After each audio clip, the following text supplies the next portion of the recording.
Bonjour, je suis Christophe Formentel de Trajectoire Formation, organisme de formation au métier de l'animation. J'ai conçu le test d'animateur périscolaire pour vous aider à prouver vos compétences et vous faire remarquer par des employeurs. Je vais vous parler dans cette vidéo du cadre professionnel et du contexte d'exercice du métier.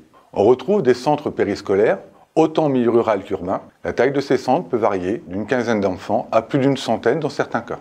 L'animateur périscolaire peut exercer pour différents types d'employeurs, des associations locales ou des grandes fédérations nationales, des communes, voire des communautés de communes. Les statuts des animateurs peuvent prendre différentes formes, telles que fonctionnaires territoriaux, contractuels, contrats à durée déterminée ou indéterminée, et à temps partiel ou à temps plein.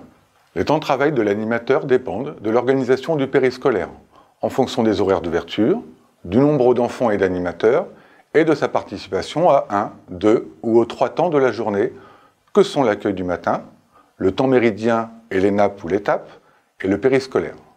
Dans certains cas, les animateurs peuvent cumuler le temps périscolaire avec les temps extrascolaires, que sont les petites et les grandes vacances scolaires.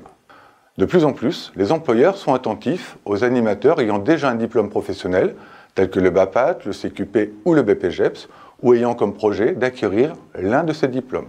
Il y a quelques dizaines d'années, l'animateur avait un rôle perçu comme occupationnel. Aujourd'hui, c'est un vrai métier.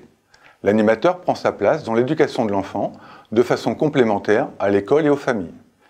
Il accompagne l'enfant dans son autonomie, dans sa place dans le collectif, dans le développement de sa personnalité et lui permet de faire des choix.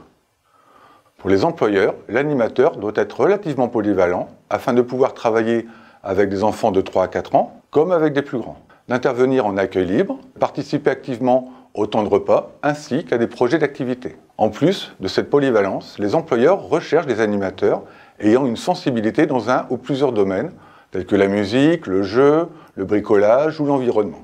L'évolution d'exercice du métier passe par la capacité de l'animateur à être autonome, force de proposition dans l'équipe d'animation, ce qui peut l'amener, après quelques années d'expérience, de passer directeur adjoint, voire directeur du centre de loisirs par exemple.